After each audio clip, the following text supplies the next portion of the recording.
샬롬, 애청자 여러분들 평안하셨죠? 오늘은 에레미야서 6장 9절에서 15절 말씀을 본문으로 부끄러움을 알면 인생 역전입니다. 부끄러움을 알면 인생 역전할 수 있습니다. 그런 내용이 되겠습니다. 애청자 여러분들, 세상 살면서 자신이 한 일 중에 부끄러웠다고 느낀 일 없으셨나요? 그 다음에 부끄러운 일에 대하여 그 마음으로 진정 부끄러워 본 일이 있으셨습니까? 그렇다면 여러분들은 인생 역전이 가능한 겁니다. 흉악범이 잡혀서 끌려 나올 때 모습을 보셨습니까? 고개를 푹 숙이고 얼굴을 가리고 나옵니다. 범죄자가 되어 끌려 나오는 것이 너무 부끄럽다는 거지요. 그런데 부정한 방법으로 목적 달성하고 온갖 수단, 권력을 동원해서 못된 짓을 하고도 자신은 부끄러운 줄 모르고 오히려 수사당국을 비난하고 부정을 합니다. 조금도 부끄러운 줄을 모르고 있습니다. 부끄러운 줄 모르는 것은 정신병 환자나 동물들이나 모르지요.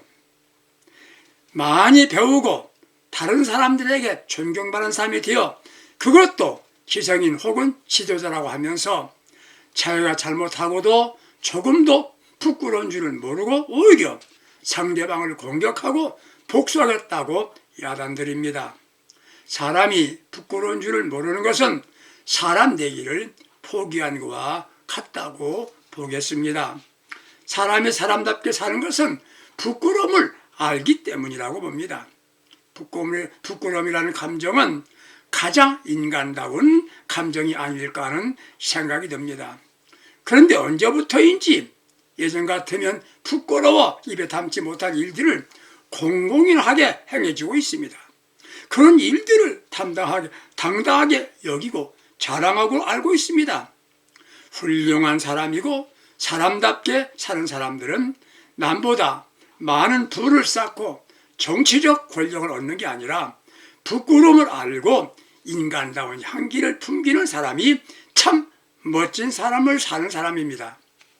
잘못하고도 부끄러운 줄 모르는 사람은 구제불능으로 타락하기 쉬운 사람이 되는 겁니다. 사람이 사람다울 수 있다는 것은 자신이 행한 일이 잘못되었다는 걸 알고 부끄러워하는 겁니다. 우리는 부끄러움을 아는 영적인 사람이 됩시다. 먼저 범죄한 것을 부끄럽게 여길 줄 알아야 합니다. 범죄하고도 부끄러운 줄을 모르는 사람은 새 사람이 될 수 없습니다. 범죄한 사람은 좋지 않은 사람입니다. 그런데 더 나쁜 사람이 구제불능의 사람인 누구이냐? 자신이 범한 죄를 부끄러운 줄 모르는 사람입니다. 범죄 사실이 명확함에도 불구하고 감추려고 합니다. 즉 부정합니다. 명확한 증거가 드러나면 변명을 합니다. 사실을 부정할 수 없는 상황이면 합리화시킵니다. 더 나아가서 다른 이들에게 책임 전가를 합니다.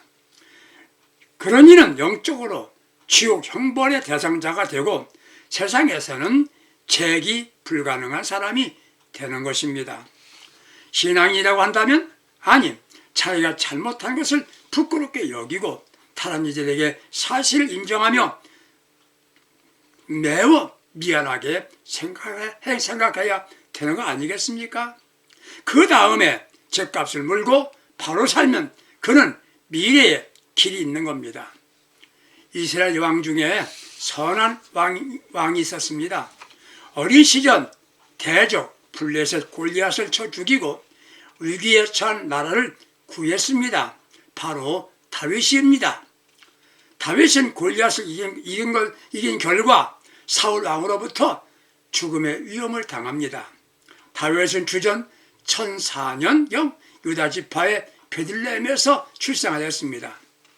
그는 양치기 소년으로 군대에 간 형들을 면회 갔다가 블레셋 장군 골리앗이 이스라엘을 침략하여 이스라엘에 항복하라고 명령한 것을 보았습니다. 어린 다윗이 자원하여 적장 골리앗을 이깁니다. 승리하는 겁니다. 이로 인해서 자신을 죽이려고 하는 사울 임금을 피하여 도망자의 삶을 살게 됩니다. 다윗은 사울 왕에게 복수할 기회가 있어도 그렇게 복수하지 않고 피해 다닙니다. 다윗은 위기를 잘 넘겼습니다.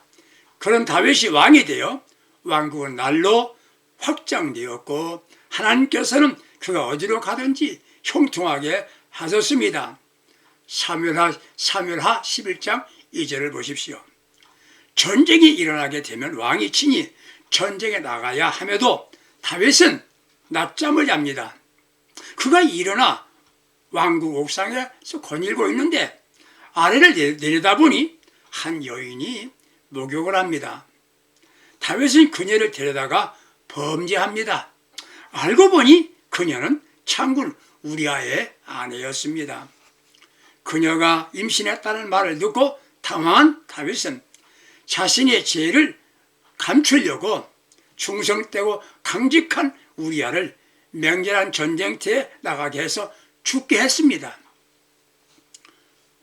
사무엘하 12장에서 하나님께서는 나단 선지자를 그에게 보내서 우리아를 가난한 사람으로 비유하여 암양새끼 한 마리 가진 사람으로 비유해서 다윗의 범죄 사실을 기억나게 하셨습니다.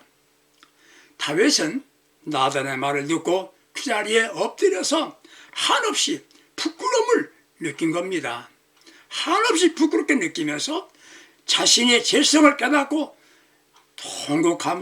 통곡하며 회개하고 자복합니다. 철저한 죄 고백을 합니다. 자신이 범한 죄가 얼마나 막중하고 엄중함을 뼈때리게 회개합니다. 부끄러움과 두려움으로 자신의 죄인임을 고백합니다. 뼈를 깎는 아픈 마음과 하나님의 진노에 대한 두려운 마음으로 철저하게 회개했습니다. 회개는 죄 지음에 대하여 부끄러운 마음이 있어야 하게 되는 겁니다. 부끄러운 마음과 동시에 죄에 대한 결과 두려움이 있어야 회개하게 되는 겁니다. 회개할 때 사람들에게는 부끄럽고 하나님께는 두려운 마음이 있어야 진정한 회개가 되는 겁니다. 그때 하나님께서는 다윗을 용서하셨습니다. 이젠 다윗은 하나님을 찬양합니다. 영성이 새로워집니다. 하나님께서는 그 일을 나의 마음에 합한 사람이라고, 나의 마음에 맞는 사람이라고 하셨습니다. 다윗은 성군이 됩니다. 권력이나 힘이 있다는 이들은 죄를 부정하려고 합니다. 죄를 숨기려고 합니다. 수단과 방법을 동원하여 부정하려고 합니다. 그는 죄를 부끄러워 여기지 않고 회개하지 않아서 인생을 부끄러움으로 마감하게 될 것입니다. 하나님께 버림을 받는 겁니다. 사랑하는 애청자 여러분, 우리는 죄를 부끄럽게 여기고 알아야 합니다. 그리고 죄 문제를 해결해야 합니다. 죄로 인하여 부끄럽지 않는 삶을 위하여 항상 자신의 연약함을 인정하면서 조심해야 합니다. 두 번째는 내가 범한 죄가 있다면 즉시 부끄럽게 생각하는 수치심을 가져야 합니다. 괜찮아. 그건 아닌 것입니다. 세 번째, 범죄한 죄의 내용은 자신이 하나님 앞에 시인할 줄 알아야 합니다. 네 번째는 하나님 자비하심을 믿고 신실하게 시인해야 합니다. 다섯 번째, 나를 위해 십자가의 보혈을 의지하고 진솔하게 고백해야 합니다. 여섯 번째, 그리고 용서하심에 대하여 감사하며 새롭게 살기로 다짐해야 합니다. 죄에 대하여 부끄러움을 알면 역전 의인이 되는 겁니다. 두 번째, 사명을 다하지 못함에 대하여 부끄러움을 알아야 합니다. 사람은 사명적인 존재입니다. 사명이란 무엇입니까? 내가 하고 싶어서 하는 일이 아닙니다. 어떤 권력자가 명령해서 하는 일도 아니에요. 사명이란 자신의 이익을 위해서 하는 직업이 아닙니다. 즉 자신의 유익을 위해 하는 것이 아니란 말이지요. 신앙 안에서 사명을 다하는 것은 충성이라고 말합니다. 자신을 위해서 하는 일도 아니고 오직 그분, 주님을 위하여 하나님을 위해서 하는 일이 바로 사명이 되는 겁니다. 신앙인의 사명은 하나님이 나에게 하라고 명령하심에 순종하기 때문에 하는 겁니다. 왜 사명을 하나님께서 주신 것이기 때문이지요. 위대한 사람은 자신에게 주어진 사명을 깨닫고 살아갈 때 인간답게 살 수 있었던 겁니다. 그럼에도 사명을 망각하고 사는 이들이 있습니다. 언제 사명을 망각합니까? 사명자가 자신의 이익을 위해서 욕심대로 살려고 하기 때문입니다. 진정한 사명인은 자신이 원하는 대로 살 수 없습니다. 만일 사명이란 명분 아래 자신을 위하여 안일하게 산다면 이는 무가치한 삶이요. 사명에 산 사람은 충성된 사람이라고 말하는 겁니다. 사명을 자신이 만든 것이 아닙니다. 하나님이 주신 것입니다. 그러므로 자신의 마음대로 살지 않습니다. 살지 못합니다. 귀한 자리에 있고 높은 지위에 있다 해도 자신 위에 살고 자기 마음대로 살면 그건 사명이 아니지요. 무가치한 삶이 되는 겁니다. 문제는 사명을 다 했느냐? 사명에는 자신의 의지대로 할 수 없습니다. 사명에는 순종에서 시작되고 순종으로 끝나는 것입니다. 하나님의 목적대로, 거룩한 목적대로 살아야 하는 겁니다. 사랑하는 애청자 여러분, 자신이 사명이 무엇인지 여러분 알고 계십니까? 중요한 건 자신은 사명에 최선을 다하고 있는가 깊이 생각해 봐야 합니다. 나 자신이 사명적인 삶을 살지 못했을 때 부끄럽다는 것을 알아야 합니다. 사명 다하지 못한 사람이 있습니다. 대표적인 인물로 요나이지요. 요나. 비둘기라고 하는 이름의 뜻을 가진 그는 니느웨에 가라고 하시는 말씀을 듣고도 가지 않았지요. 이 나라가 망한다라고 외치라는 것이에요. 하나님께서는 그 사명을 준 것입니다. 하나님의 명령을 받게 된 것입니다. 그는 니느웨가 아닌 다시스로 방향을 바꿉니다. 가기는 가고 있어요. 가기는 갑니다. 뭐가 다릅니까? 방향이 다릅니다. 니느웨는 육로로 갈 수 있는 길이고 다시스는 해로 바다로 가야 됩니다. 바다를 건너가야 됩니다. 니느웨는 동쪽이고 다시스는 서쪽입니다. 니느웨는 아수르 나라의 수도입니다. 요나는 아수르 그러면 혈관에서 피가 거꾸로 솟구칩니다. 할 수 있다면 때려 부수고 싶었을 겁니다. 그런데 하나님의 말씀은 니느웨가 죗값으로 인하여 망한다고 하십니다. 니느웨가 곧 망한다. 그러면서 내가 가서 이 사실을 알려라. 그러십니다. 가만두었다가 망하는 모습을 보게 되었는데 그곳에 가서 외치라고 말을 하시는 거예요. 만일 니느웨 사람들이 회개하면 어떻게 됩니까? 그는 안 될 거 아니겠습니까? 그 살게 되는 건 안 되는 거 아니겠습니까? 그래서 요나는 반대 방향으로 목적지를 바꾼 겁니다. 가기는 갔어요. 목적지가 다릅니다. 옆바로 나가보니 마침 타시스로 가는 배편이 마련되어 있습니다. 승선하여 배 밑 아래 가서 잠을 자면서 즐거운 시간을 보내고 있습니다. 그런데 광풍이 봅니다. 광풍입니다. 모두 죽음 직전이라고 아우성입니다. 원인을 조사해보니 요나가 문제인물로 드러납니다. 그때 요나는 부끄러움을 당한 겁니다. 부끄럽게 느꼈습니다. 선원들에게 미안하고 죄송하여 부끄러움을 책임을 지고 하는 말이 나를 들어 바다에 던지세요. 내 책임입니다. 나를 들어 바다에 던지세요. 그랬습니다. 사명은 마지막까지 자신이 해야 할 일을 해야 되는 겁니다. 하기 싫어도 하나님이 원하시기 때문에 해야 되는 것이 사명입니다. 왜 요나는 사명의 문제인물이 되었습니까? 사랑해야 할 영혼을 사랑할 수 없었기 때문입니다. 우리는 하나님을 사랑합니다. 예수님도 사랑합니다. 그런데 왜 사람은 미워합니까? 다른 일을 미워하는 마음을 증오심이라고 말합니다. 미움은 낮은 자존감, 불안감이 해결되지 않는 이들이 갖는 마음이라고 말합니다. 이유 없이 미워지는 거예요. 그래 묻지마 살인이라는 말 하지 않습니까? 증오심은 판단력을 흐리게 만드는 것입니다. 합리적인 의사결정 능력을 손상시킨 것이에요. 미운 마음을 가지면 관계가 훼손됩니다. 내가 왜 문제가 생기나? 미운 감정 때문에 갈등을 촉발시킵니다. 문제는 집단적 증오심이 문제입니다. 우리나라 정치가 증오정치라고 말하는 분들이 있습니다. 자기 정당이 아니면 적과 같이 생각합니다. 이런 생각을 가진 이가 바로 요나였습니다.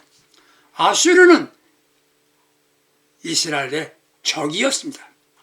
적이라고 생각한 그는 그 생각이 그를 지배한 겁니다. 아수르 나라와는 적대 관계였다는 것이에요. 그때 하나님은 그래도 너는 그들을 사랑하라 하신 겁니다. 그게 사명 때문에 하는 일이라면 우리 어떻게 해야 됩니까? 그래도 사랑해야 합니다. 하나님께서 요나에게 너는 니네로 가서 말씀을 외쳐라 하신 말씀은 내가 그들을 사랑하여 멸망당하지 않게 하겠다라는 의미의 말씀입니다. 세상이 왜 이렇게 어렵게 되어갑니까? 사랑할 사람들을 사랑하지 못하기 때문입니다. 사명 실패는 사랑하지 못하기 때문에 나타나는 것이에요. 히틀러가 한 말이 있습니다. 사람은 미덕을 지켜야 되는데 그게 네 가지다. 하나는 나라 사랑함이고, 다음은 지도자에게 충성함이고, 세 번째는 국가의 법을 지키는 것이고, 그리고 네 번째는 시련을 이겨내는 용기라고 했답니다. 사랑하지 않으면서 사랑하는 것처럼 하는 것은 사랑하지 않는 죄와 거짓말하는 죄를 같이 범하는 겁니다. 요나에게 사명을 다하라고 하시는 말씀은 사랑할 수 없는 대상도 사랑하라는 말씀이었습니다. 사랑함이 사명 수행에 힘이 되는 것입니다. 사랑함이 바로 사명 수행인 것입니다. 요나는 헌신이 있었습니다. 열정도 있었습니다. 문제는 하나님의 마음, 하나님의 심장이 없었습니다. 하나님 예수의 마음이 없이 예수의 마음을 품지 않으면 위선자, 종교인에 불과한 것입니다. 요나의 적대 감정은 자신의 사명을 부끄럽게 만들었습니다. 사명에 부끄럽지 않으려면 편견을 버려야 합니다. 요나는 자신은 선민이다. 아수르 사람들 이방이야. 멸망당해도 괜찮다. 이런 생각을 가진 것입니다. 40일 이후에 멸망당하는 것은 당연하다.